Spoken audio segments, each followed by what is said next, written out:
जय हिंद मेरे प्यारे भाइयों, TWS परिवार में आप सभी का स्वागत है।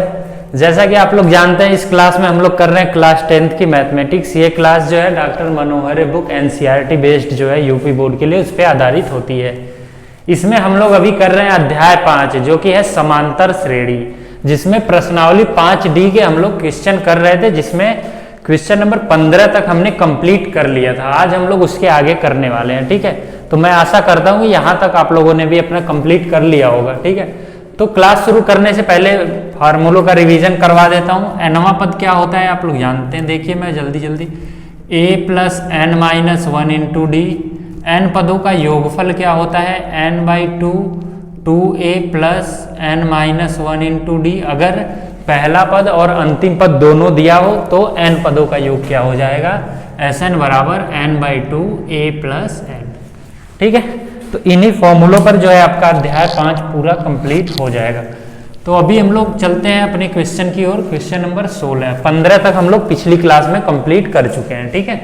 तो ये क्वेश्चन देखिए क्या दिया हुआ है, समांतर श्रेणी एक दी हुई है का कौन सा सबसे पहला पद ऋणात्मक पद होगा, ठीक है। हमें निकालना है कि इसका सबसे पहला कौन सा ऐसा पद है जो ऋणात्मक होगा।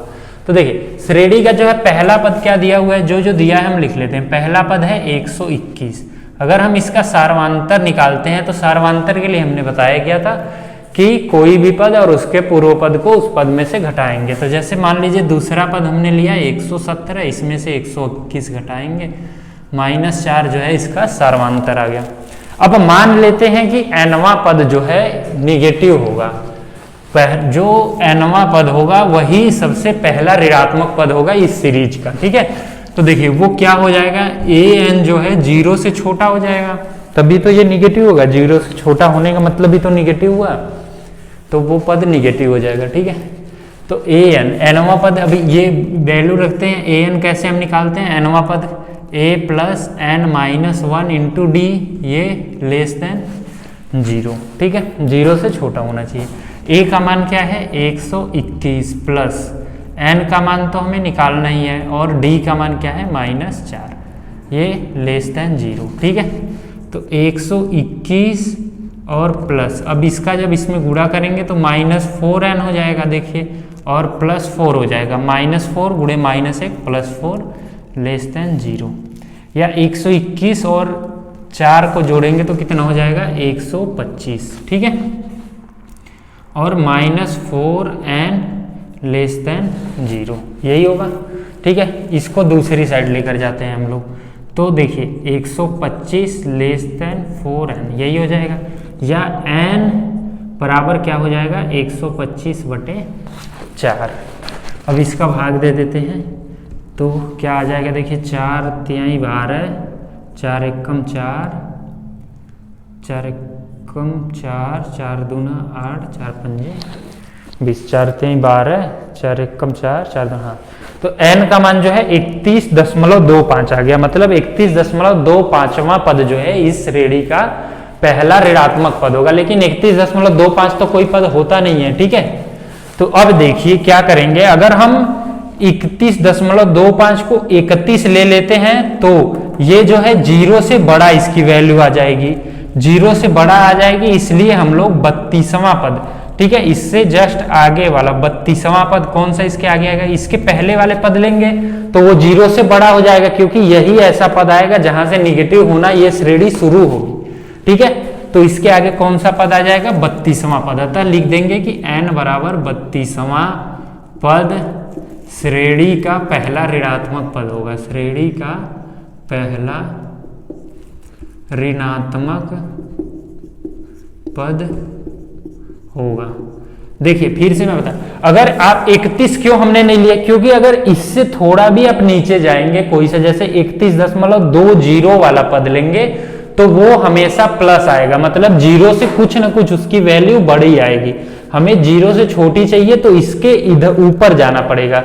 और कोई भी पद जैसे दशमलव में तो होता नहीं है ना, पहला पद, दूसरा पद, तीसरा पद, इस प्रकार से लेते हैं हम लोग, तो इसलिए 31 के बाद जो आएगा वो 32 ही आएगा। तो 32वां पद जो है इस श्रेणी का पहला ऋणात्मक पद हो जाएगा। इस प्रकार से आप लोग इस क्वेश्चन को कर लोगे, ठीक है।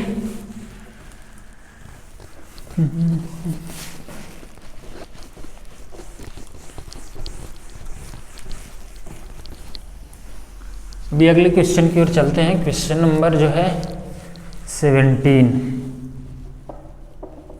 जो क्वेश्चन छोटा होगा उसको मैं तो बोर्ड पे लिख दूंगा, जो ज़्यादा ही बड़ा होगा तो उसको आप लोग बुक से देखिएगा, ठीक है, क्योंकि अभी क्वेश्चन लिखने लगेंगे तो उसमें ही बहुत ज़्यादा टाइम लग जाएगा।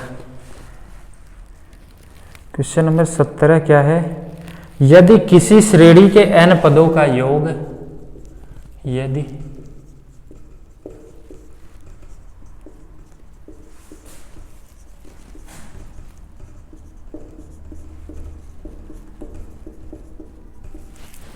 n पदों का योग 2n square plus 7n, 2n square plus 7n है, तो उस श्रेणी के प्रथम 5 पदों को ज्ञात करो। तो उस श्रेणी के प्रथम 5 पदों को ज्ञात करो।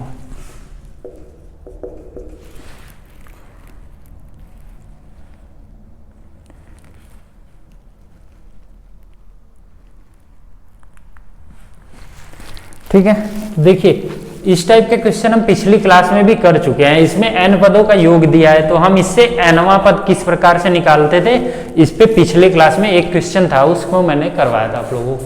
तो सबसे पहले क्या करेंगे इस क्वेश्चन को हल करने के लिए, देखिए n पदों का योग क्या दिया हुआ है, 2n स्क्वायर प्लस 7n, ये दिया हुआ है n पदों का योग। अगर हमें जैसे n पदों का योग दिया होता है, अगर हमें nवां पद चाहिए होता है तो हम क्या करते थे, याद करिए कि टोटल n पदों का योग में से n-1 पदों के योग को घटा देते थे तो हमें nवां पद मिल जाता था। किस प्रकार से ये मिलता है पिछली क्लास में मैंने बहुत ही अच्छे से एक्सप्लेन किया था। अगर जिनको नहीं समझ में आ रहा है तो वो पिछली क्लास, इसके जस्ट पहले वाली क्लास को उठाकर देखेंगे तो सारी चीजें समझ में आ जाएंगी। अभी देखिए Sn तो हमें पता चल गया, अब Sn-1 को हम लोग निकाल लेते हैं। तो 2n-1 का वर्ग प्लस 7n-1, ठीक है।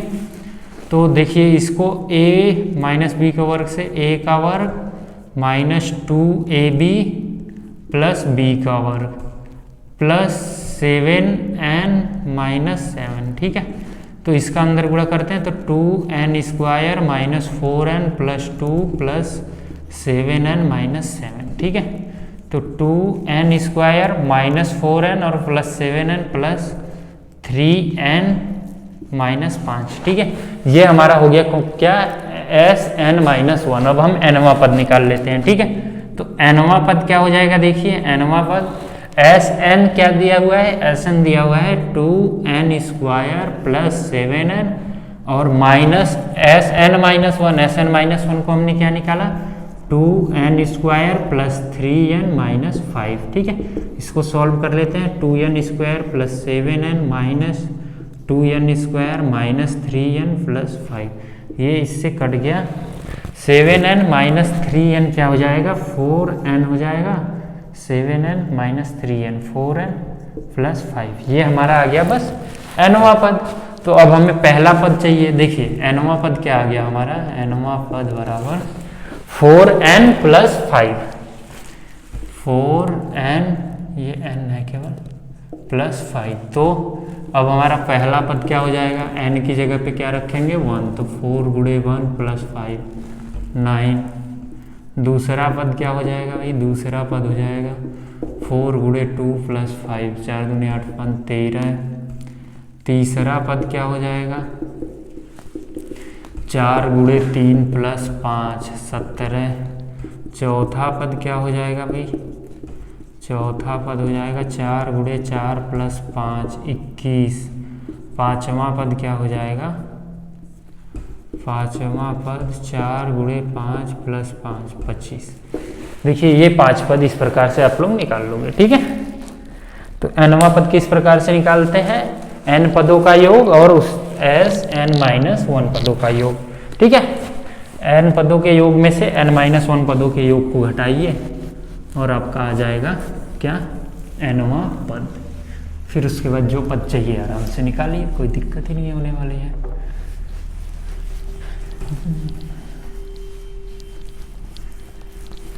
ये चैप्टर बिल्कुल पूरा फॉर्मूला बेस्ड है। अगर फॉर्मूले को यूज करना आप लोगों ने ठीक से सीख लिया तो कोई दिक्कत नहीं होने वाली है, ठीक है।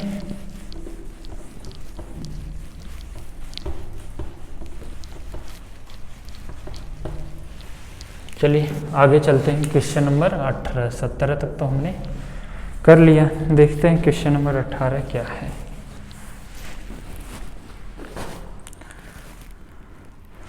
किसी समांतर श्रेणी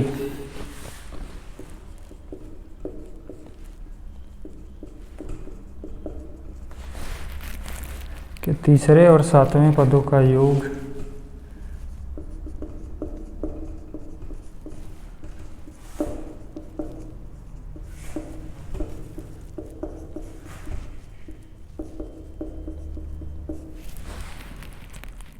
छः है और उनका गुणनफल 8 है।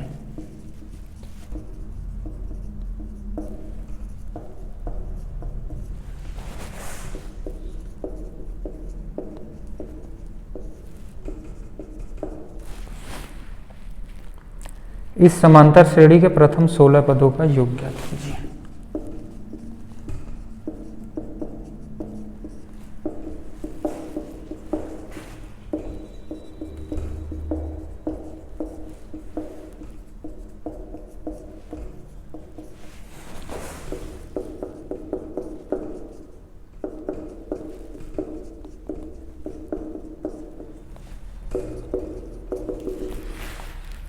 देखिए कैसे करेंगे क्वेश्चन को।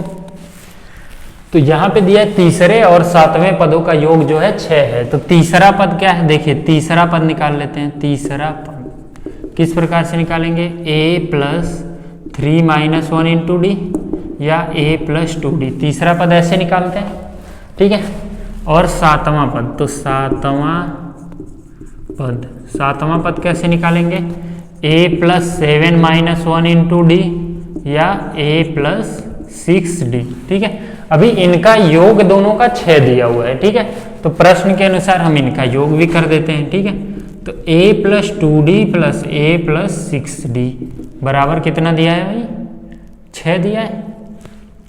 या 2a प्लस 8d बराबर 6, 2 कॉमन हो जाएगा तो a प्लस 4d बराबर 6 या a प्लस 4d बराबर 6/2 या a प्लस 4d बराबर 3। इसको समीकरण, ठीक है। अब दूसरा क्या कंडीशन दिया है कि उनका गुणनफल जो है 8 है, ठीक है। तो इसका और इसका गुणनफल कर देते हैं, a प्लस 2d गुणे a प्लस 6d। जैसे सवाल में दिया है वैसे करते जाइए। 8 है, गुणा करते हैं, देखिए तो क्या बन जाएगा, ये a स्क्वायर प्लस 6ad, ठीक है, plus 2ad plus 12d square बराबर 8, ठीक है। तो a स्क्वायर और ये 6ad और 2ad कितना हो जाएगा, 8ad प्लस 12d स्क्वायर बराबर 8, ठीक है। ये हम मान लेते हैं समीकरण 2। अभी देखिए क्या करते हैं कि समीकरण 1 का वर्ग कर देते हैं, ठीक है। तो समीकरण 1 का वर्ग करने पर फिर इसको सॉल्व करेंगे तो आसानी से सॉल्व हो जाएगा। समीकरण 1 का वर्ग करने पर देखिए करते हैं वर्ग, तो a का वर्ग a प्लस 4d का वर्ग बराबर 9 हो जाएगा। देखिए a प्लस 4d का वर्ग बराबर 9, तो ये a का वर्ग प्लस 16d का वर्ग प्लस 8ad बराबर 9, ठीक है। अब समीकरण 2 को इसमें से घटा देते हैं, ठीक है। इसमें से समीकरण 2 को घटा देते हैं तो माइनस, देखिए क्या करेंगे, a square plus 8ad plus 12d square बराबर 9 कितना है, 8 है, ठीक है। तो जब भी हम इन दोनों समीकरणों को घटाएंगे देखिए तो ये इससे कैंसिल, ये इससे कट जाएगा।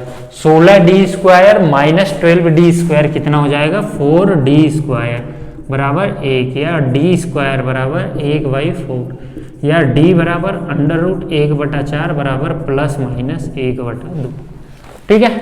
अभी डी का देखिए 2 मान आ गया, +1/2 और -1/2।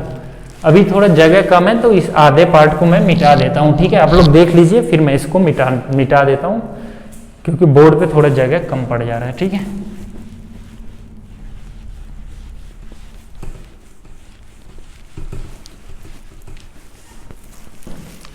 अब जो है क्या करेंगे कि d का जो है मान समीकरण 1 या समीकरण 2 में रखकर a का मान निकाल लेंगे। तो समीकरण 1 क्या था, a + 4d = 3, यही था समीकरण 1, ठीक है।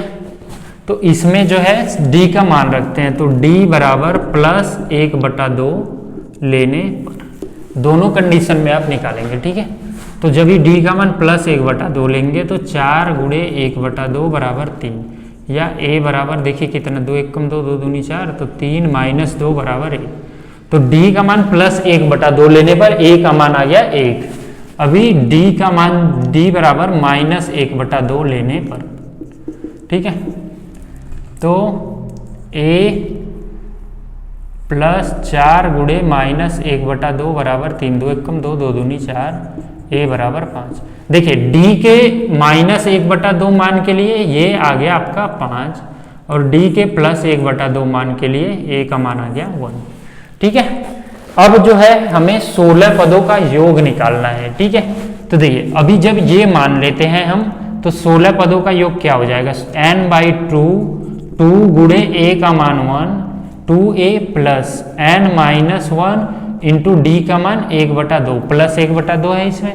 तो ये देखिए 16/2 8 हो जाएगा, 2 + 16 में से 1 घट जाएगा तो कितना बचेगा, 15/2, ठीक है। तो 8, इसका एलसीएम 2 दूनी 4, 15 × 4 19/2, 2 × 1 = 2, 4 × 8, 19 × 4 76।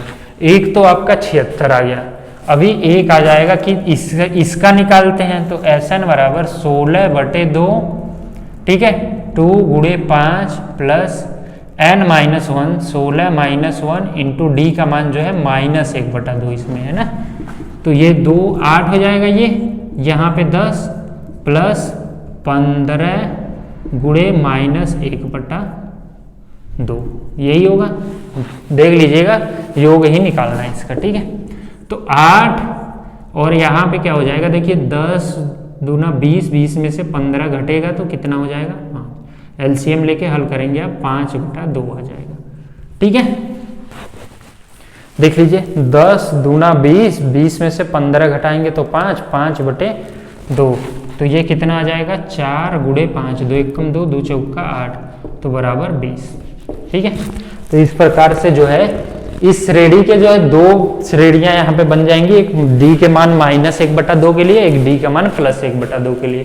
d का मान +1/2 के लिए इसका योग आ जाएगा 76 इधर, और -1/2 के लिए 20। तो ये दोनों ही आंसर आप लोगों के हो जाएंगे, ठीक है, इस सवाल के। तो इस प्रकार से आप लोग क्वेश्चन नंबर जो है 18 को कर लोगे, ठीक है। आगे बढ़ते हैं हम लोग 19 नंबर की ओर। क्वेश्चन केवल करने में लंबा थोड़ा हो जाता है, लेकिन इसमें आप लोगों को कुछ ज़्यादा करने की ज़रूरत है नहीं, आसानी से आप लोग कर लो, ठीक है।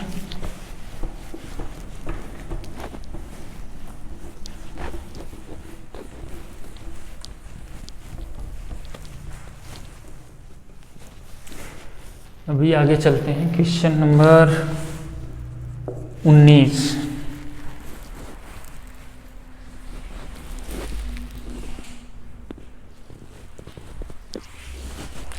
तो देखिए क्वेश्चन नंबर 19 क्या है। 19 थोड़ा बड़ा क्वेश्चन है, इसमें एक फिगर भी दिया हुआ है, वो फिगर मैं बना देता हूँ, बाकी मैं क्वेश्चन नंबर 19 को ऐसे ही करवा दूंगा, ठीक है। ये कोई सीढ़ी है, पहले मैं बना लेता हूँ फिर समझाता हूँ आप लोगों को।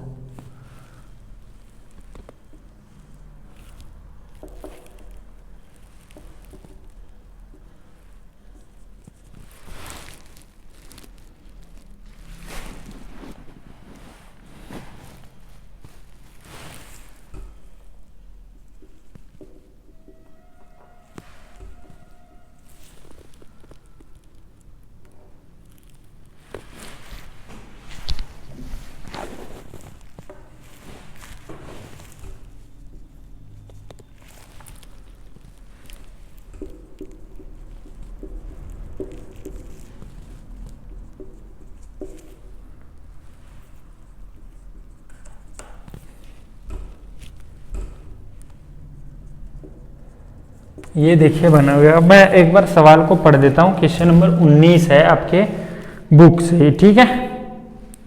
तो देखिए क्या है क्वेश्चन 19 कि एक सीढ़ी के क्रमागत डंडे परस्पर 25 सेंटीमीटर की दूरी पर है। जो दो डंडों के बीच की दूरी है वो 25 सेंटीमीटर है। डंडे की लंबाई एक समान रूप से घटती जाती है। देखिए डंडे जैसे जैसे ये देखिए इस प्रकार से सीढ़ी है तो यहाँ पे जितनी लंबाई थी उससे कम इसकी होगी, उससे कम इसकी होगी, इस प्रकार से घटती जाती है, लेकिन वो एक समान घट रही है। जैसे पहले से दूसरे में 1 सेंटीमीटर घटी तो उसके बाद वाले में भी 1 सेंटीमीटर ही घट रही है, ठीक है।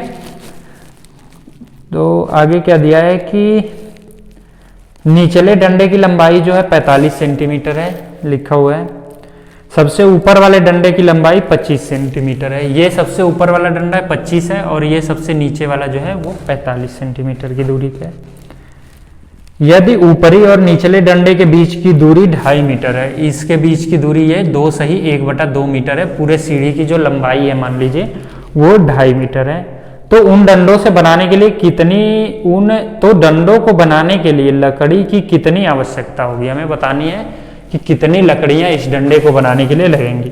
तो इसमें जो जो चीजें पहले दी हुई हैं वो लिख लेते हैं। देखिए कुल क्षैतिज दूरी मतलब सीढ़ी की लंबाई कुल कितनी दी हुई है 2.5 मीटर। और देखिए सारी चीजें सेंटीमीटर में है, ये लंबाई जो है मीटर में है, ठीक है। तो इसको हम सेंटीमीटर में बदल लेंगे। कुल क्षैतिज दूरी कितनी दी हुई है 2.5 मीटर। इसको देखिए कह देंगे 5/2 मीटर या 5/2 × 100 सेंटीमीटर, ठीक है। या कितना आ जाएगा ये 250 सेंटीमीटर, इतना ही आएगा। आगे क्या दिया हुआ है, 2 डंडे क्रमानुसार लगे हैं। डंडों के बीच की दूरी क्रमानुसार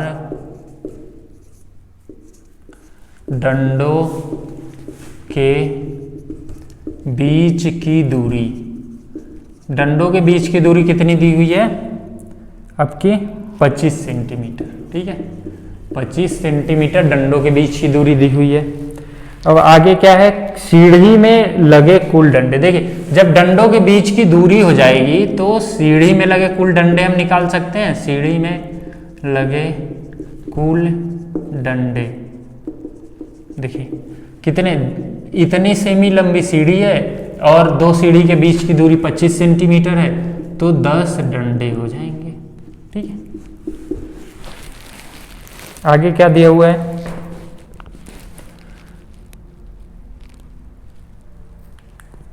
अब हमें पता चल गया भाई कि इसमें टोटल 10 डंडे हैं।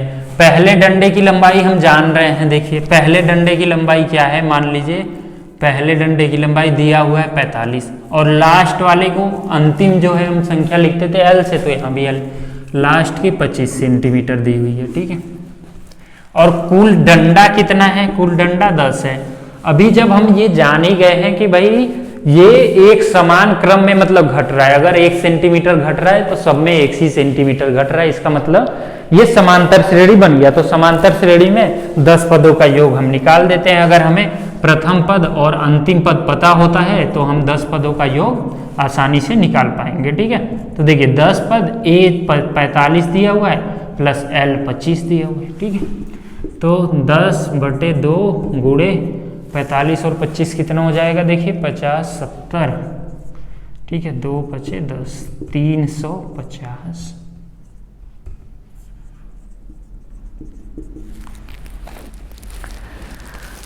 ठीक है। तो कुल जो है इस डंडों को बनाने के लिए 350 सेंटीमीटर की लकड़ी लगेगी। इसको मीटर में बदलना होगा तो 100 से भाग दे दीजिए, या इसी को कह सकते हैं आप 3.5 मीटर। इतनी लंबी लकड़ी भाई इसे पूरे सीढ़ी को बनाने के लिए लग जाएगी, ठीक है। तो देख लीजिए कुछ खास है नहीं इसमें, हमें टोटल डंडों को निकाल लेना है फिर उसका योग जो है कर देना। चलिए आगे चलते हैं अगले क्वेश्चन की ओर।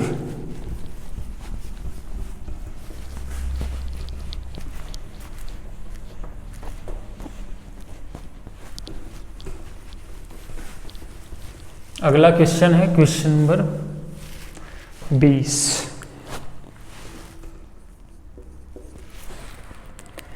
देखिए क्वेश्चन नंबर 20 को भी मैं लिखता नहीं हूं क्योंकि थोड़ा सा बड़ा ही क्वेश्चन है। इसमें क्या दिया हुआ है कि एक पंक्ति के मकानों को क्रमागत संख्या के रूप में 1 से 49 तक अंकित किया गया है। दर्शाइए कि यक्ष ऐसा मान है कि यक्ष से अंकित मकान के पहले मकानों की संख्याओं का योग उसके बाद वाले मकानों की संख्याओं के योग के बराबर है। मतलब यक्ष से जो पहले मकान आ रहे हैं उनके योग और एक्स के बाद जो मकान आ रहा है उनका योग जो है बराबर हो जाएगा। ऐसा मतलब एक्स तो एक्स कौन सी जो है संख्या होगी यही हमें बताना है। देखिए तो इसमें क्या है, 1 से लेकर जैसे 1 2 3 4 5 6 ऐसे ऐसे ऐसे ऐसे 49 तक जो है क्रम दिया हुआ है, ठीक है, अंकित है।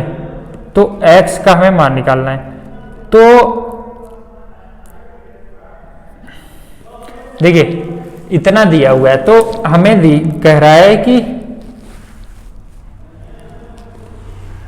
यक्ष अंकित मान से पहले संख्याओं, मकान पे जो संख्या है ना उसकी संख्याओं का योग, ठीक है।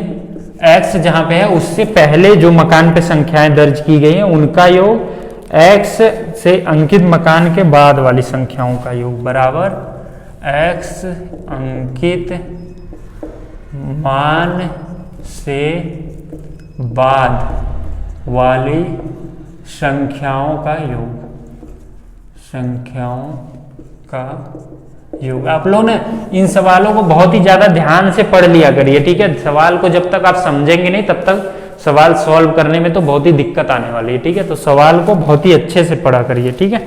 तो देखिए ये हो जाएगा।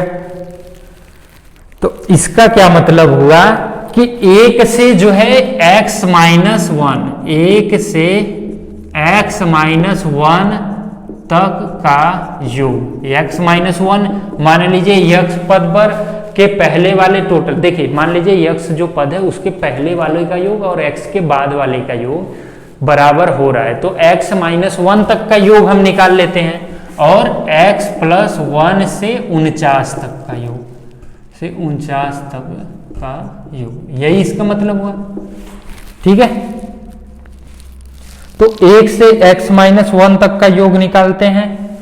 देखिए 1 से x माइनस 1 पद तक का योग। अब आप देखिए क्या होगा कि n/2 2a plus n minus 1 into D. अभी a का मान देखिए, a का मान तो 1 हो जाएगा और इसमें सार्वंतर भी 1 ही होगा क्योंकि 1 1 1 2 3 4 5 इस प्रकार से मकान का नामकरण किया गया है। तो n का मान तो हमें नहीं पता है लेकिन 2 गुणे a प्लस n का मान हमें नहीं पता है, d का मान 1 हो जाएगा, ठीक है। तो n/2 2 प्लस n माइनस 1, ठीक है। तो n/2 n प्लस 1, ठीक है। तो n² 2 प्लस n/2,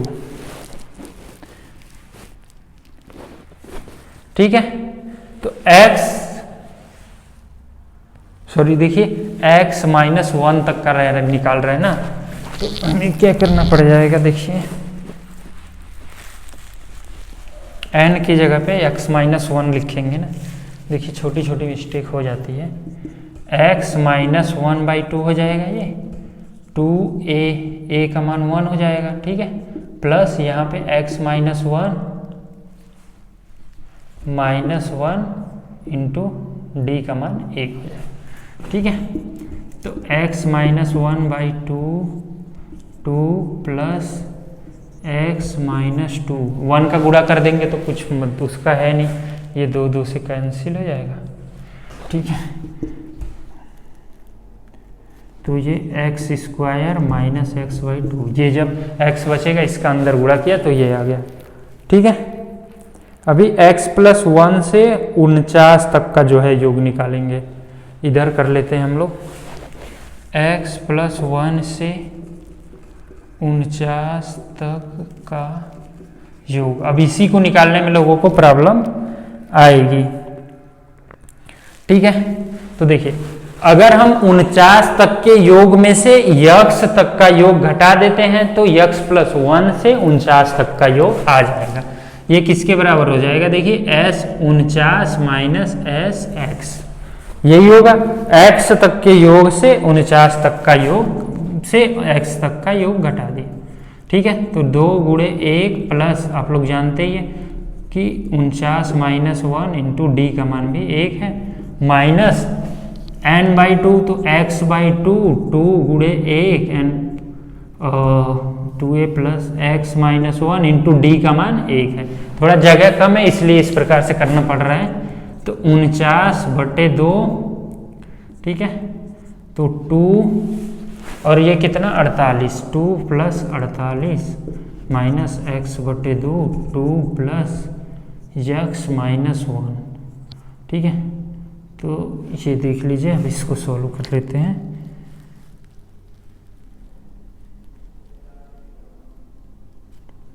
आप लोग इसको सॉल्व कर लीजिएगा, ठीक है। तो इसको सॉल्व आप जब करेंगे तो आपका आ जाएगा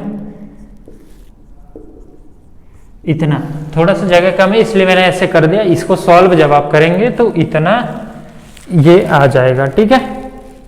तो आपका जो सवाल का है कि ये दोनों जो है पद बराबर हैं, ये और ये बराबर होने चाहिए। इसको आप सॉल्व कर लीजिएगा, यही आएगा, ठीक है। आप सॉल्व करके देख लेंगे तो इतना ही आने वाला है।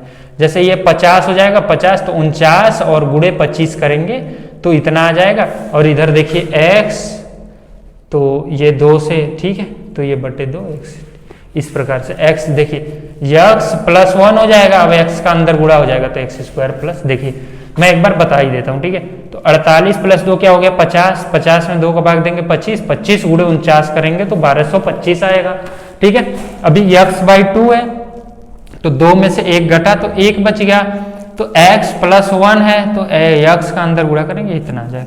अभी क्वेश्चन कह रहा है कि ये दोनों जो है बराबर है, ये हमने किया तो इन दोनों को हम बराबर कर देते हैं।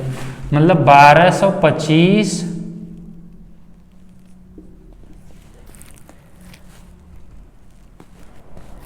Minus x square plus x बटे 2 बराबर क्या दिया है, एक्स स्क्वायर माइनस एक्स बटे 2, ये बराबर।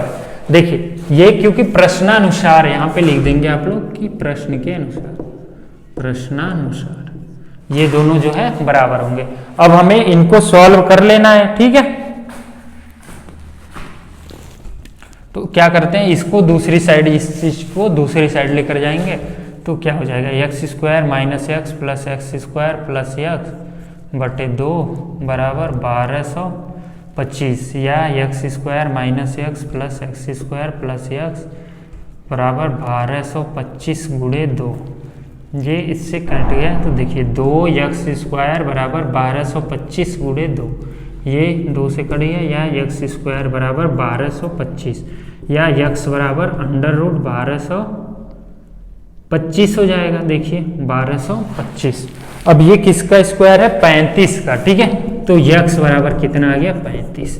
तो 49 में जो 35 नंबर है 35 के पहले को जोड़ेंगे और 35 के बाद को जोड़ेंगे तो दोनों ही मान बराबर आएंगे आपके, यही है क्वेश्चन, ठीक है। तो इस प्रकार से देखिए इसमें कुछ खास था नहीं। आप क्या करेंगे, मान लेंगे कि भाई x जो टर्म है उसके पहले का योग और उसके बाद का योग बराबर कर दिया। फिर हम क्या करेंगे कि x माइनस 1 तक का योग निकालेंगे, फिर x प्लस 1 और x से 49 तक का योग, फिर दोनों को हमने कर दिया बराबर। इस प्रकार से हमारा आंसर आ जाएगा 35, ठीक है।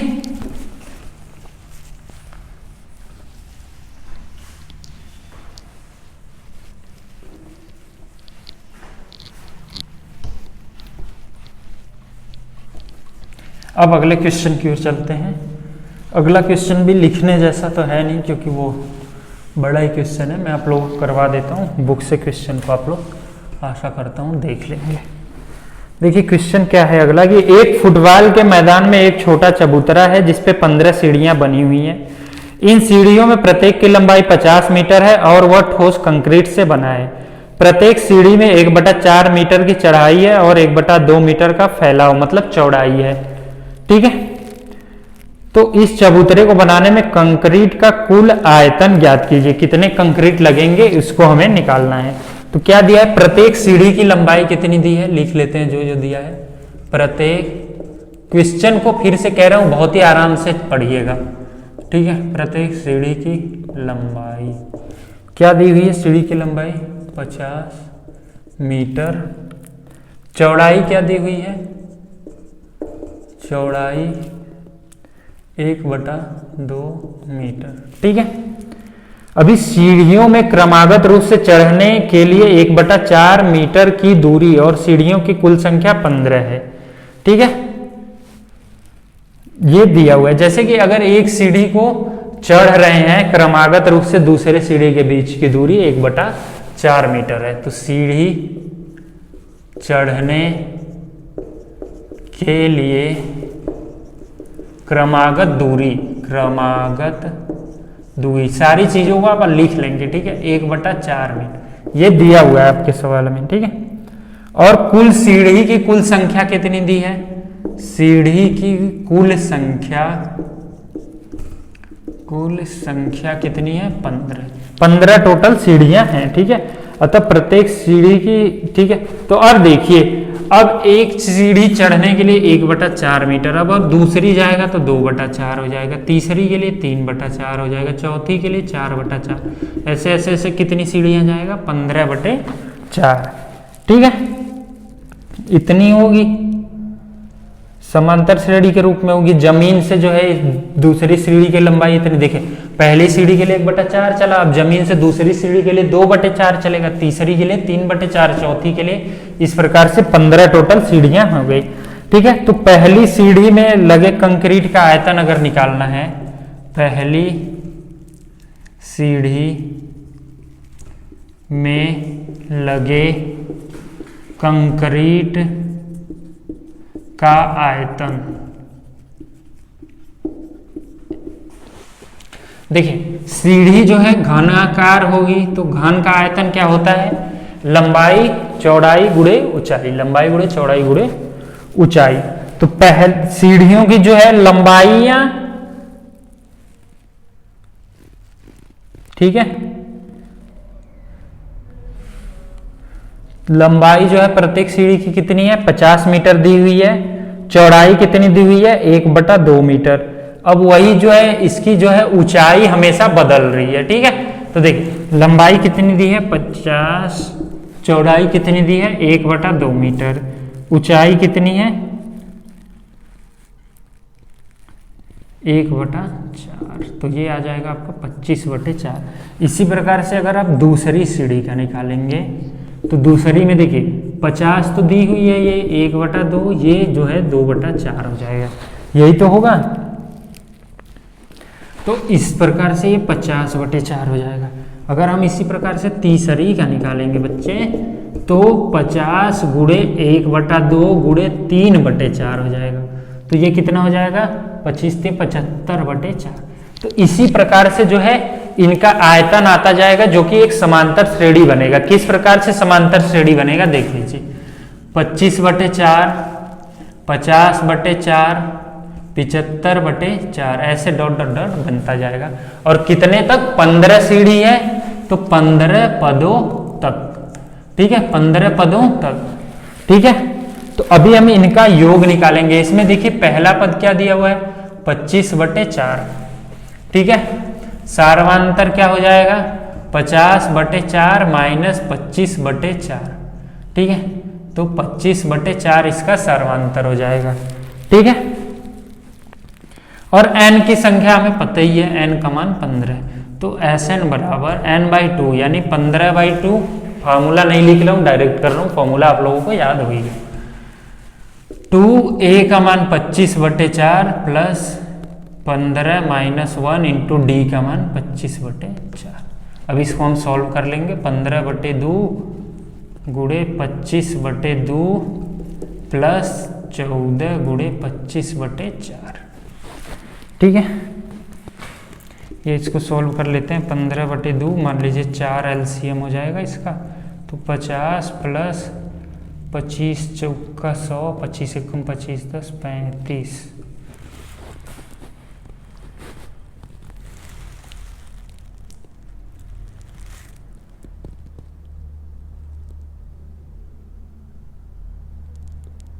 25 तो 50 हो जाएगा,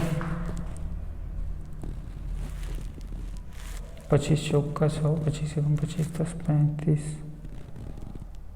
ठीक है। तो कितना हो जाएगा देखिए, 15/2 गुणे 400/4, 150 15 बचे 75 घन मीटर। इतना कंक्रीट इस आयतन के कंक्रीट के बराबर जो है आपका उसमें लग जाएगा, ठीक है। देखिए इसमें क्या किया कि प्रत्येक सीढ़ी की जो है लंबाई दी हुई है 50 मीटर, चौड़ाई जो है फिक्स है सब सीढ़ियों की 1/2 मीटर। अब जमीन से जो पहली सीढ़ी है, मान लीजिए ये जमीन है, ये पहली सीढ़ी है, फिर ये दूसरी, इसी प्रकार से सीढ़ियां बनी होती हैं देखिए, ठीक है, इस प्रकार से। तो इस पहली सीढ़ी की जो है दूरी 1/4 मीटर है, फिर जमीन से ये जो सीढ़ी लग रही है ये 2/4 हो जा रही है, फिर ये लग रही है, ये देखिए ये लग रही है 3/4, ठीक है। तो अभी हम पहली सीढ़ी का आयतन LBH लंबाई चौड़ाई ऊंचाई से निकाल दिया हमने 25/4, 50/4, 75/4। अभी जब हम सभी को जोड़ेंगे तो ये एक समांतर श्रेणी बन गया, फिर इनका योग निकाल दिया। देखिए LBH होता है घनाभ का आयतन इस प्रकार से हमने निकाल दिया, तो हमारा आ गया 750 घन मीटर। चलिए अब अध्याय 5 आज यहीं पे खत्म होता है, आगे हम लोग कोई नया चैप्टर अगली क्लास में शुरू करेंगे, ठीक है। तो चलिए मिलते हैं अगली क्लास में, धन्यवाद।